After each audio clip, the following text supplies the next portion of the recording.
할렐루야. 오늘 같은 날은 그냥 찬양만 또 길게 하고 싶은데 또 시간이 한정이 있어서 많이 못한 아쉬움이 있습니다. 이 시간은 로마서 7장 14절에서 25절 말씀으로 우리 안에 있는 세 가지의 법에 대해서 세 가지 법이라는 제목으로 말씀의 은혜를 나누고자 합니다.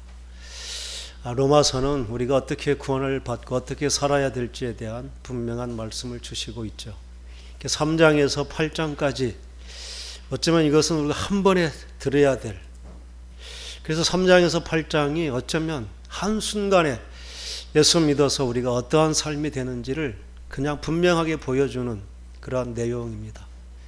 그런데 이 3장에서 8장까지 어떤 사람은 10년이 걸려도 못 가는 사람이 있는가 하면 마음을 열고 들으면 몇 시간 안에 그 삶을 살아낼 수 있는, 이렇게 진리라는 것이 너무나 간단하고 명료한 것이죠.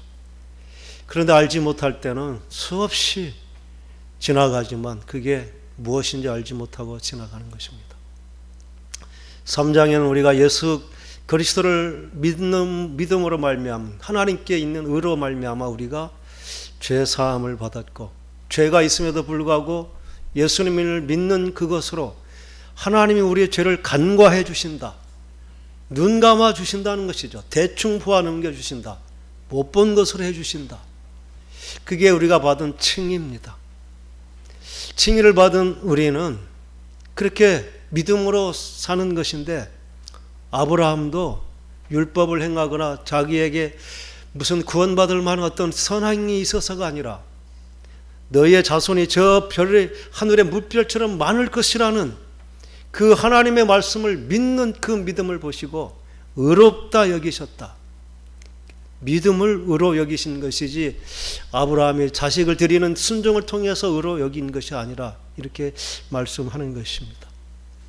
그러면서 우리는 아담 안에 있는 죄성, 우리가 아담과 똑같은 죄를 짓지 않았지만 예수 믿기 이전의 모든 사람들은 이미 그 죄의 세력 안에 죄에 오염된, 죄에 감염된, 마치 전신에 암이 퍼져서 스스로는 구원할 수 없는 상태와 같은 죄의 영향력 아래에 있는 사람, 그게 죄와 사망의 종로로 타는 사람이고, 예수를 믿었다는 것, 우리가 칭의를 받았다는 것은 그 죄의 세력을 이기고 예수 안에서 의와 생명 안에서 정말 생명에 부유한 자유를 누리는 자가 되었다는 것입니다. 그렇게 어떻게 죄인이던 우리가 의로운 삶을 살 수 있을까? 그게 바로 세례를 통해 예수 그리스도와 연합된 자, 예수님과 세례를 받았다는 것은 예수님이 죽으심과 함께 죄에 대해서 내가 죽었다는 선언을 하는 것이다. 죽은 것이다. 그래서 함께 죽은 자 되어서 이제 더 이상 그 죄와 사망의 법에 적응할 수 없는, 움직이지 못하는 죽은 자 되었다. 그리스도와 함께 십자가에 장사되었다는 것은 쓸모없이 되어버렸다, 완전히 폐기처분 되어버린 것처럼 죄에 반응할 수 없는 고물덩어리가 되어버렸다. 그게 예수 믿는 우리들이 가진 것. 그래서 이제는 죄에 대해서는 죽고 예수 안에 새로운 생명으로 하나님의 의를 위해서 사는 자, 우리는 그것을 알아야 되고 그것을 인정하고 받아들여야 되고, 지금까지는 죄의 세력의 종로로 했던 우리가 이제는 의지적인 결단과 순종을 통해서 이제 하나님의 의로운 병기로 우리 자신을 드려야 된다는 것이죠. 그래서 우리가 구원받은 칭의가 그냥 법적으로 선언만 되고 죄 없음, 그걸로 끝나서 우리는 그것만 믿고 붙잡고 있으면 천국 갈 것이라고 여기는 것이죠. 그게 구원파의 믿음이고, 그게 믿는다고 하면서 문의인 그리스도인들에 대해서 너희들이 그게 믿는 것이 아니다, 너희들이 믿는 믿음의 행위가 따르지 않으면 너희의 믿음은 죽은 것이다, 이게 야고보서는 말하는 것입니다. 우리가 의롭게 되었다는 그거 한 가지만 가지고 있으면 되지 않고, 이제 하나님께서 주신 그 죄를 이기는 권세를 가지고 죄의 소욕이 우리한테 있을 때 그걸 믿음으로 이겨야 된다. 대가를 지불해야 된다는, 거룩의 대가를. 그게 바로 우리가 믿음으로 사는 것입니다. 이렇게 살아낼 수 있는 것. 우리는 예수 믿을 때 의로운 존재로 만들어 주신 것이 아니라 더 이상 죄의 종노릇하지 않는 죄를 이길 권세를 가진 자. 그래서 우리는 죄가 있을 때 죄를 우리의 이제 믿음으로 알고 나는 이제 죄에 대해서 반응할 수 없는 죽은 자이다. 나는 하나님의 말씀대로만 순종하는 자이다. 죄의 소욕이 일어날 때 믿음으로 우리가 선포하고 또 그렇게 여기면서 더 이상 반응하지 않고 여전히 죄에 우리가 종노릇 했을 때 그것을 통회하며 부끄러워하며 이 거룩한 하나님이 계시는 성전이 그렇게 더럽고 추한 모습이 되었다는 그러한 자존심을 가지고 거룩을 지켜가게 하시는 것, 그게 세례를 통해 주신 것입니다. 그런데 그것으로는 부족하다는 것이죠. 우리가 그렇게 지식으로 알고 의지적으로 우리의 어떤 의지적인 노력으로 죄를 이기는 것이 아닙니다. 그래서 하나님께서는 보혜사 성령님을 보내주셔서 죄에 대해서 죽고 죄의 율법의 요구가 이루어질 수 있도록 성령께서 우리 안에 내주하시고 깨닫게 해주시고 용기 주시고 권세를 주시고 실제적으로 변화시켜 주시면서 우리를 그렇게 거룩하게 살게 해주시겠다. 로마서 8장에 성령과 동행하는 삶을 말씀해 주시고 있습니다. 그런데 로마서 8장이 필요한 것은 율법을 지금 생명처럼 지켰던 유대인들 그리고 사도 바울의 자신의 고백도 필요한 것이죠. 나도 한때는 율법이 완전한 줄 알고 율법에는 흠이 없고 의로운 자라고 하나님 앞에 자신만만했던 내가 아니냐. 그러면서 이제 7장은 법 아는 자들에게, 이거는 그냥 법을 아는 그 정도가 아니라 율법을 생명처럼 여기고 율법을 통해 하나님 앞에 의롭게 여길 수 있다고 생각하는 그러한 자들에게 내가 말하겠다. 그러면서 왜 예수 믿는 자는 율법의 그러한 요구를 이루지 않아도 되느냐? 결혼 관계를 통해서 설명해 주시는 것이죠. 서로 부부가 결혼하고 살 때는 서로에게 책임이 있지만 한 사람이 죽어버리면 그 관계가 끊어져서 더 이상 요구할 수 없는 것이 법이다. 율법에 대해서 내가 죽었으므로 율법은 더 이상 내게 아무런 효력을 발생하지 못한다. 내가 율법이라는 남편 밑에 있을 때는 끊임없이 나를 요구하지만 내가 그 율법의 요구를 이룰 수 없었다. 그래서 율법에 항상 나는 죄인으로 드러났고 완전하고 거룩한 율법이 오히려 내게는 더 죄가 되게 하는 죄의 종노릇하는 죄의 열매를 맺는 삶을 살았는데 이제 더 이상 나는 율법의 요구대로 사는 자가 아니다. 이게 예수 믿는. 그래서 율법에서 자유함. 그렇다면 율법이 잘못된 것이냐? 율법이 나로 하여금 죄의 열매를 맺게 했으니 잘못된 것이 아니냐? 결코 그렇지 않다. 그러면서 지난 시간에 율법의 세 가지 기능, 율법의 순기능은 죄가 무엇인지 죄를 깨닫게 하는 것, 깨끗한 거울, 어두운 가운데 빛이 비쳐서 비로소 어둠이 드러나고 내 죄가 무엇인지를 드러나게 하는 기능처럼 율법이 내게 임할 때 내가 얼마나 죄인임을 알게 된다. 그리고 율법을 주신 것은 더 이상 죄가 확산되지 아니하도록 그 430년 동안 종노릇하던 그 노예의 근성에서 그냥 놔두면 끊임없이 분쟁하고 다투고 시기하고 질투하면서 끊임없이 자기의 욕심을 따라서 범죄가 많이 일어나기 때문에 규정을 주어서 정말 더 이상 범죄가 만연하지 않도록 그러한 기능으로 울타리처럼 이렇게 준 율법의 기능이고, 세 번째 기능은 율법을 통해서 내가 얼마나 정말 부끄러운 죄인이고 스스로는 구원할 수 없는 정말 죽을 수밖에 없는 죄인인 것을 깨닫고 오호라 나는 곤고한 자로다. 누가 나를 이 사망의 몸에서 건져주랴. 그러한 애절한 마음을 가지고 우리의 구원자 예수 그리스도께로 인도하는, 그렇게 몽학선생, 가정교사처럼 율법은 우리로 하여금 죄를 깨닫고 그리스도께로 인도하게 하신다.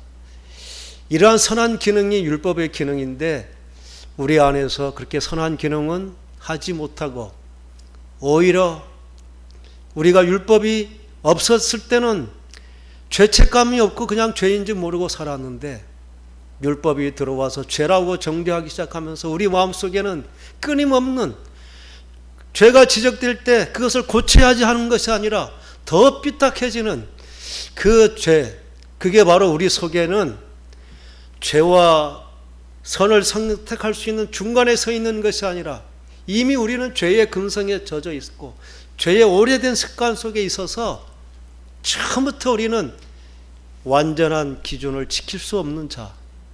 그래서 지킬 수 없는 법이 자꾸 우리를 비치니까 씻을 수는 없는데 더러움이 자꾸 드러나니까 더 정말 그 율법이 우리로 하여금 죄를 부추기고 더 죄인 되게 하는 이 속이 더 우리를 어렵게 하는 그 율법이 오히려 우리를 더 죄인 되게 한다. 그게 율법으로 의롭게 살려고 하는 유대인들을 향한 너희들이 지키려고 하는 율법은 결국 그렇게밖에 되지 않는다는 것을 말하면서 오늘은 그의 절실한 고백을 하는 것이죠. 사도 바울은 예수님을 만나기 전까지는 율법의 의로 하나님 앞에 의로움을 받는다고 믿었죠. 그렇게 살았고 자신했기 때문에 율법에 어긋난다고 스데반이 죽일 때에 증인으로 섰고 예수 같은 하나님을 배반하는 하나님의 율법을 파기하는 이단은 반드시 죽여야 된다는 사명감을 가지고 다메섹까지 하나님께 열심하는 충성으로 그렇게 갔던 사도 바울 아닙니까? 그런데 예수님을 만나고 율법이 자기 내면을 비치기 시작하니까 그 안에 어떤 일이 일어났는가를 고백하는 것입니다. 처음에는 자기는 율법이 자기를 의롭게 한다고 여기고 율법으로 흠이 없는 자라는 자부심을 가졌지만 그 밝은 빛 앞에 율법 앞에 자신의 내면을 비춰보기 시작하면서 율법은 선한 것이지만 나는 육신에 속하여 죄 아래 팔린 자신을 보게 되는 것. 우리가 율법으로 하나님 앞에 율법을 지켜서 의롭게 하려고 하는 우리의 선한 의지보다 죄라고 하는 그 세력이 얼마나 큰 것을 내 속에서 봤다는 것이죠. 율법이 선한다는 것을 내가 알고 인정함에도 불구하고 내가 율법을 지킬 수 없는 그러한 죄가 얼마나 강한지 죄 앞에 무력한 내 의지를 본다는 것이죠. 그게 바로 내가 행하는 것을 알지 못한다. 내가 원하는 것은 행하지 아니하고 내가 원하는 것이 뭡니까? 율법대로 지키려고 하는 그것은 행하지 않고 도리어 미워하는 정말 원하지 아니하는 죄를 짓게 된다는 것이죠. 이게 사도 바울이 고백입니다. 율법이 내게 비춰지니까 점점 내 죄가 드러나서 정말 지금까지는 지켰다고 했는데 내면을 비춰보니까 지키지 못한 것이죠.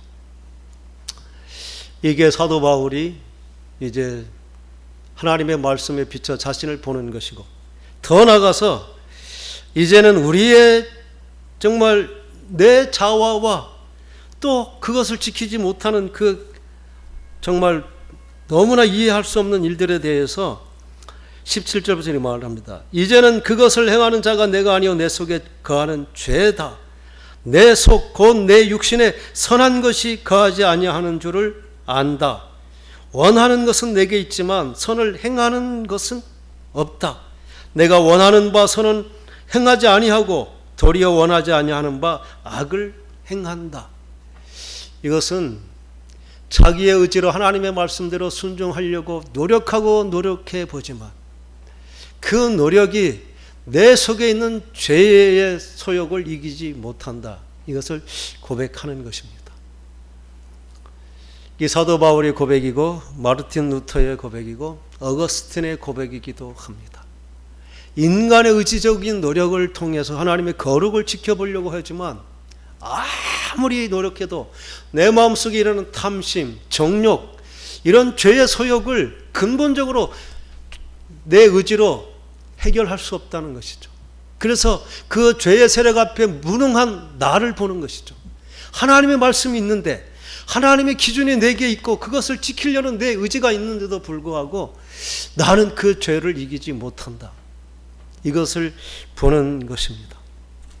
그러면서 그가 깨달은 것은 내가 한 법을 깨달았다. 내 안에 두 가지 법이 싸우는 것을 본다는 것이죠. 내 속사람으로는 하나님의 법을 즐거워하지만 내 지체 속에 또 다른 한 법이 있는데 내 마음의 법과 싸워서 내 지체 속에 있는 죄의 법으로 나를 사로잡는다. 내 마음의 법으로는 하나님의 법을 지키기를 원하지만 아무리 내 마음을 지키려고 해도 하나님의 법을 지키지 못하고 내 속에 있는 또 다른 죄의 법이 나를 사로잡아 온다. 이게 죄를 이기지 못하는, 우리는 스스로 이 율법을 통해서 죄를 이겨보려고 하는 자기의 노력과 의지로 또 하나님의 율법의 기준으로 하나님 앞에 바르게 서려고 하는 사람의 한계를 분명하게 보여주는 것입니다. 그러면서 전에는 율법을 모르고 죄인일 때는 얼마나 편했을까요? 이 정도 되면 차라리 예수 안 믿을 때가 좋았겠다. 양심의 가책도 없고 죄 짓고 싶은 대로 죄 지면서 그냥 살았으면 할 텐데, 예수 믿고 나니까 양심은 있어가지고 법은 지키고 싶은데 실제적으로 나는 항상 죄에 지는, 여전히 거짓말하게 되고 미워하게 되고 욕심을 부리게 되고, 이러한 죄를 이기지 못하는 내 양심에 부끄러워지는 것이죠. 그러면서 분노가 생기고 절망해서 어떤 때는 차라리 다 때려치고 싶다는 그러한 절망을 느끼는 것이죠. 이게 안 되겠다는, 이게 사도 바울의 고백입니다. 오라 나는 곤고한 사람이다. 누가 이 사망의 몸에서 나를 건져줄까? 나는 죽게 되었구나 하는 자신에 대한 철저한 절망을 느끼는 것이죠. 내 어떤 노력과 의지로도 결코 나는 하나님의 법을 지킬 수 없는 자다. 나는 하나님께 합당하지 않다. 나는 구원을 받을 아무런 나의 가능성이 없다는 것을 고백하는 것. 이게 바로 예수님이 말씀하신 심령이 가난해진 자입니다. 심령이 가난해졌다는 것은 내게 아무런 의지가, 아무런 구원의 희망이 없다는 것이죠. 가능성이 없다는 것이죠. 내게는 하나님 앞에 내놓을 만한 아무런 자랑이 없다는 것. 사도 바울은 자랑으로 충만했던 사람, 사람이 눈에는 그렇게 보였죠. 사람의 눈에는 결코 흠이 없는, 그런데 하나님의 말씀이 내 양심을 비치니까 나는 하나님 앞에 아무런, 누구보다 더 나은 의가 없는 것이죠. 내가 정죄한 그 사람보다 내가 더 죄인인 것이 드러나는 것. 그래서 곤고한 심령이 되는 것, 비참한 심령이 되는 것. 정말 나는 죽게 되었구나. 나에게는 아무런 희망이 없구나. 이게 심령이 가난한 자. 그래서 그렇게 죄를 깨닫고 거기서 끝나는 것이 아니라 이제 죄에 대해서, 죄가 얼마나 나를 정말 종노릇하는지, 아담 안에서 죄와 사망의 종노릇하는 나의 실체를 보는 것. 그래서 나는 철저한 죄의 종이다. 그것을 인정하게 되는 것입니다. 그래서 정말 누가 이 죄악의 몸에서 나를 구원해 줄까 하는 애통함을 갖게 되는 것이고, 그리고 나는 정말 누군가, 내 스스로는 구원받을 수 없고 누군가 나를 구원해 줘야 되겠다는 그 구원에 대한 열망을 갖게 되는 것. 그래서 사도 바울의 고백이 그것이고, 마르틴 루터의 고백이 그것이고, 어거스틴의 고백이 그것입니다. 내 의지로는, 내 노력으로는, 내 공로로는 결코 구원을 받을 수 없습니다. 칼빈이 말하는 그게 전적인 타락이 바로 이런 자신의 상태를 고백하는 것입니다. 그렇게 할 때 우리는 진정한 겸손을 배우게 되는 것이죠. 다른 사람을 위해서 정죄할 수가 없습니다. 내가 정죄하는 그 정죄, 이건 틀리고 맞다, 잘했다 못했다, 높다 낮다, 그 모든 것 같아 완전히 나는 그 사람보다 더 못하다는 그 철저한 자기의 죄에 대한 깨달음. 겉으로는 멀쩡한 것 같고 괜찮은 것 같고 뭔가 하는 것 같지만 하나님의 은혜가 아니면 어떠한 율법의 기준을 가졌더라도 어떠한 도덕적인 그러한 양심을 가지고서도 결코 나는 하나님 앞에 의롭 수 없는 죄인이라는 고백을 하게 되는 것. 그게 바로 그 진리의 빛 앞에 선 자의 철저한 자기의 고백인 것입니다. 이 고백이 구원받기 전에 고백이냐, 구원받은 후의 고백은 아니냐, 이렇게 많은 사람들의 의견이 다양합니다. 우리가 구원을 받지 못했다면, 하나님의 진리의 빛이 우리에게 마음에 비치지 않았다면 우리는 죄 때문에 고민하지 않죠. 다 어두웠기 때문에 내 얼굴에 아무리 때가 묻어도 죄로 여겨지지 않고 마음의 부담이, 양심의 가책이 없습니다. 그래서 죄를 죄로 여기지 않고 사람의 눈에만 괜찮으면, 사람의 눈에 걸리지만 않으면 죄인이 아닌 것처럼 사는 것. 그게 예수 믿기 이전에 죄의 종로를 타던 우리들입니다. 그런데 예수님을 알고 하나님의 말씀이, 하나님의 법이 우리 마음에 비치기 시작하면서 죄가 드러나고 그 죄의 소욕을 이기지 못하는 나의 비참함이 드러나는 것입니다. 이게 자신의 의지로 어떤 율법의 기준, 자기네 선행이나 고행, 어떤 율법을 지켜가는 그러한 나의 노력으로 어떤 공로로 구원을 얻고자 하는 자가 받는 그 한계입니다. 그런데 유대인들은 이렇게 철저하게 자신의 죄를 인정하지 못하고 마치 자기들은 여전히 생명을 다해서 정말 노력하는 그 율법을 지키는 그 선행, 그 노력, 그 자기들의 열심으로 자기들의 구원이 유지된다고 믿기 때문에 결코 죄에 대한 애통함이 없는 것입니다. 우리들은 이러한 상태, 이게 바로 신앙의 시작이라고 볼 수 있습니다. 이러한 죄에 대한 애통이 없다면 우리는 아직 내 안에 빛보다 어둠이 더 많은 것이죠.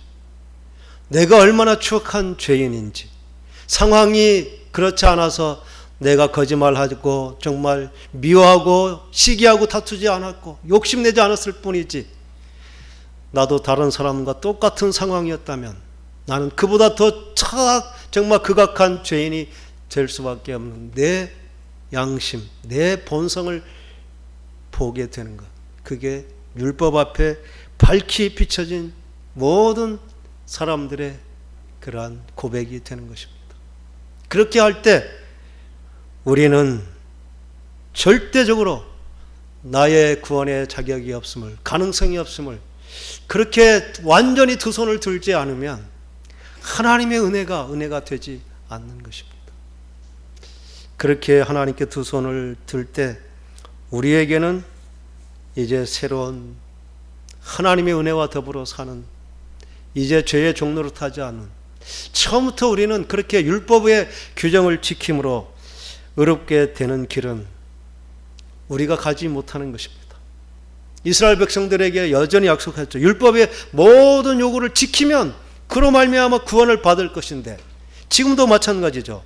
우리가 율법의 요구를 다 지킬 수 있다면 율법으로 구원을 받을 수 있죠. 그런데 우리의 죄성은 처음부터 지킬 가능성이 없다는 것입니다. 지킬 능력이 없는 것이죠. 그래서 우리는 율법으로는 구원을 받을 수 없다는 것을 철저하게 고백하고 오직 하나님의 은혜, 예수 그리스도의 보혈의 공로만이 나의 유일한 구원의 근거요 전부인다. 그래서 예수 그리스도의 십자가, 하나님이 우리를 위해서 구원하신 그 길은 오직 한 길, 예수 그리스도께서 나의 죄를 대속하기 위해서 십자가에 흘리신 그 보혈의 속죄의 제물 되심. 그래서 예수 그리스도의 보혈이 너무나 능력 있고 내 생명이라는 고백을 더 진실하게 하게 되는 것입니다. 우리는 여기서 분명히 알아야 될 것입니다. 그렇게 우리를 끌어내는 죄의 법, 이게 우리가 알지 못한 어떤 무시무시한 세력, 그게 아닙니다. 성경에는 죄에 대해서 수십 가지로 이렇게 말씀하시지만 죄는 우리가 한 손에 딱 움켜쥘 수 있는 분명한, 그렇게 죄가 무엇인지를 딱 한 손에 움켜쥘 때 우리는 더 이상 죄의 종로로 타지 않게 되는 것입니다. 그게 바로 창세기 3장 4절에서 6절에 있는 말씀, 죽지 않은 것처럼, 죽으면 안 될 것처럼, 영원히 죽지 않는다는 그 거짓말에 속은 것. 그래서 내가 잘못했음에도 불구하고 자존심이 죽을까 봐, 체면이 죽을까 봐 잘못했다고 고백하지 못하는, 그러면서도 그것을 죄로 여기지 못하는 것, 그게 바로 죄의 종노릇입니다. 우리는 의지적으로 잘못했을 때 무릎을 꿇을 수 있어야 되고, 잘못했다고 고백할 수 있는 용기, 그게 바로 하나님이 주신 권세입니다. 그렇게 함으로 우리가 죄를 이겨가는 것입니다. 성령께서 깨닫게 해주시고 용기를 주시는 성령의 역사하심이 거기에 있는 것이죠. 근본적으로 우리가 알지 못하고 그렇게 영적으로 눌린 것에 대해서 성령이 우리로 하여금 강건케 해주시는, 성령과 동행하며 그러한 힘을 얻게 되는 것입니다. 그리고 죄는 내가 눈이 떠졌고, 내가 알고, 내가 경험했고, 내가 이미 다 해본 일이기 때문에 이것이 법이다 생각하고, 그렇지 않은 것에 대해서 정말 하나님처럼 정죄하고 판단했던 그 모든 것, 그리고 내가 마치 완벽한 기준을 가진 것처럼 내 생각, 내 방법대로 아니라고 그것을 정죄하고 지적하고 판단하면서 그것을 죄라고 여기지 못하는, 우리는 여전히 그 죄의 법 앞에 자신을 굴복해 하는 것입니다.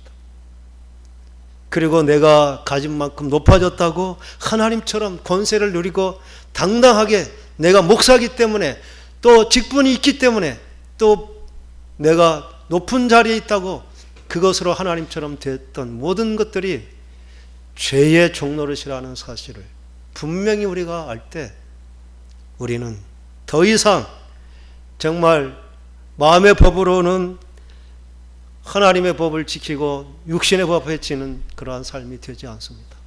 성령이 우리와 동행하시는 것은 이렇게 진리를 알고 진리를 깨달음으로, 그 진리의 힘으로 우리를 이기게 하는 것, 그리고 실제적으로 성령님이 우리 안에 역사하시며 우리와 더불어 우리의 영으로 탄식하고 또 우리와 더불어 말씀하심으로 우리를 새롭게 해주시는 그 성령의 내주하시고 인도하시는 이 두 가지 차원으로 성령님은 우리를 인도해 주시는 것입니다. 우리는 죄의 종로로 타는 자, 더 이상 이제 우리의 이러한 비참한 고백은 우리의 고백이 되지 않습니다. 내가 그러한 것을 고백하고 하나님께 내 죄에 대한 애통함을 고백하고 구원을 원하는, 이게 바로 세례 받을 때에 회개하고 복음을 믿으라고 하신 그 말씀이 바로 그렇게 깨달아지는 것입니다. 복음을 믿고 깨닫기 시작할 때 죄가 드러나고, 이제 근본적으로 죄의 종로로 타던 내가 주인이 된 그 삶을 내려놓게 되고, 이제 하나님의 말씀대로 사는, 하나님의 주권을 세운 자로 사는 것, 그게 바로 성령과 더불어 사는 삶. 더 이상 죄의 종로로 타지 아니하는, 더 이상 우리는 오호라 곤고한 자라는 고백이 필요하지 않는 자. 그렇다고 예수 믿고 진리를 알고 성령을 받고 더 이상 죄의 소욕이 우리에게 접근하지 못하는가? 아닙니다. 계속 접근하지만 우리는 이미 이길 수 있는 방법을 알고 이긴 경험을 가졌고 또 이긴 승리의 그 전리품들을 가진 자. 그래서 계속해서 죄의 소욕은 우리를 유혹하지만 우리는 계속해서 승리의 삶을 사는 것, 이게 성령과 더불어 사는 사람입니다. 마치 우리가 죄를 한번 이기고 나면 죄의 무풍지대에 우리가 사는 것이 아닙니다. 계속 죄의 길을 걸어가지만 지금까지는 죄에 잡혀서 종노릇했지만 우리는 죄의 종노릇하지 않은, 죄를 다스리면서 죄를 이기며 가는 삶을 사는 것, 이게 성령과 더불어 사는 이 삶이 우리에게 있는 것입니다. 이 삶은 지식으로는 간단하죠. 우리는 너무나 오랜 죄의 습관, 익숙해진 삶이 있기 때문에 자칫 한순간 긴장을 풀면 옛 습관대로 가버리는 것입니다. 그래서 자기의 애마를 죽였던 그 관창의 그 결단, 다시는 내가 죄의 그 습관대로 살지 않겠다는 그러한 결단이 없으면 성령님은 한 번에 우리를 가만히 있어도 저절로 성화되는 그러한 보장을 주시지 않았습니다. 깨어 있으라, 근신하라, 이러한 것들이 항상 우리가 분명히 승리의 길을 가지고 있고 승리할 능력이 있지만 방심하면 옛 습관이 너무나 깊이 우리를 사로잡고 있기 때문에 자칫 또 그 죄에 넘어진다는 것입니다. 넘어졌을 때 우리는 다시 통회하고 정말 더 부끄럽게 생각하면서 다시는 죄를 지키지 않겠다는 또다시 하나님께 회개하고 고백하면서 또 이렇게 일어서는 것.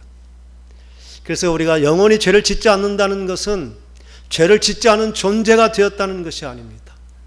그렇게 하나님께서 우리 마음속에 감동을 주시고 더 이상 그 죄에 대해서 부끄러워하면서 더 이상 죄에는 그렇게 반응하지 않을 수 있도록 우리를 그렇게 의의 길로 인도해 주신다는 약속입니다. 이게 성도의 견인입니다. 저절로 되어지는 자동 시스템이 아닙니다. 우리는 매일 현재로 죄를 직면하면서 성령의 감동을 따라 당연히 이길 권세를 가지고 이기는 삶을 사는 것. 그래서 우리 안에 죄의 습관이 여전히 남아있는데도 정리되지 못한다면 그것은 우리가 우리의 권리를 다 하지 못하는 부끄러움이 되는 것입니다. 항상 우리는 마치 깨끗이 소재된 그러한 집처럼 어지러졌으면 바로 다시 하고 다시 정리하고 그러한 우리의 마음의 정결한 상태를 유지하며 살게 하는 것. 그 성령께서 우리를 인도하시는 길인 것입니다. 우리는 이제 그 죄의 소욕에 대해서 분명히 알았습니다. 이제 성령께서 어떻게 우리를 구체적으로 우리 가운데 역사하시며 우리를 도우시는지를 다음 시간에 함께 나누도록 하겠습니다. 기도하겠습니다.